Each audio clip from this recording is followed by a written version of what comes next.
Depuis que la mission handicap a été lancée en 2006, nous avons toujours participé aux événements d'ADAPT, en particulier la CEP, la Semaine pour l'emploi de novembre, tout simplement parce qu'on y trouve des candidats de mieux en mieux qualifiés, on y trouve des alternants, on y trouve surtout beaucoup de candidats. Ce sont des événements qui attirent beaucoup de monde parce qu'ils sont connus et bien gérés.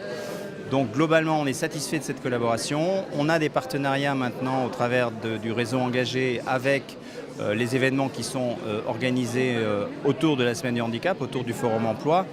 Donc je pense que l'ADAPT est sans doute un des partenaires emploi des missions handicap relativement incontournables.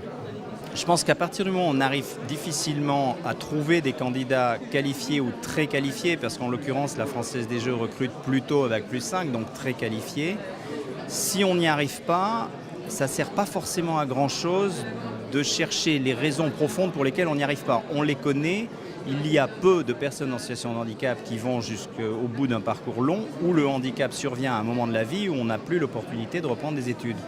Donc plutôt que de se lamenter ou de mesurer au détail pourquoi on n'y arrive pas, faut être opportuniste. Je pense que fréquenter des endroits où on va voir, c'est le cas d'un forum, 80-100 personnes dans la journée.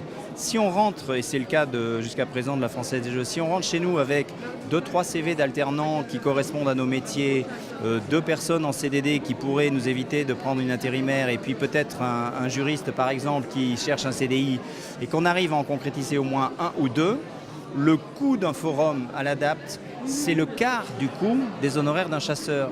Donc déjà en termes de rentabilité comptable, ça marche. Et puis, être opportuniste, c'est aussi s'adapter au public qu'on rencontre pour chercher dans l'entreprise les opportunités qu'on pourrait lui proposer. Arriver en disant « j'ai un poste disponible, il faut un candidat exactement calibré sur ce modèle-là, je ne l'ai pas trouvé », de toute façon, même pour une population ordinaire, c'est une mauvaise approche du recrutement. Donc, retournons un petit peu la méthode. À partir des candidats que je vois, qu'est-ce que je pourrais leur proposer? Ça, c'est une première chose. Puis le deuxième point très court que je pourrais répondre, c'est que depuis 7-8 ans que j'ai pris en charge ce sujet du handicap, après m'être occupé du recrutement général, je constate quand même une très nette amélioration du niveau de qualification des personnes en situation de handicap, tout simplement parce que le retour dans l'école ordinaire des jeunes handicapés, puisqu'on parle quand même d'une population en formation supérieure longue, c'est-à-dire une population jeune, le retour de ces jeunes dans l'école ordinaire s'est opéré quand même il y a une quinzaine d'années. Donc bien entendu maintenant, on les voit arriver sur les formations supérieures.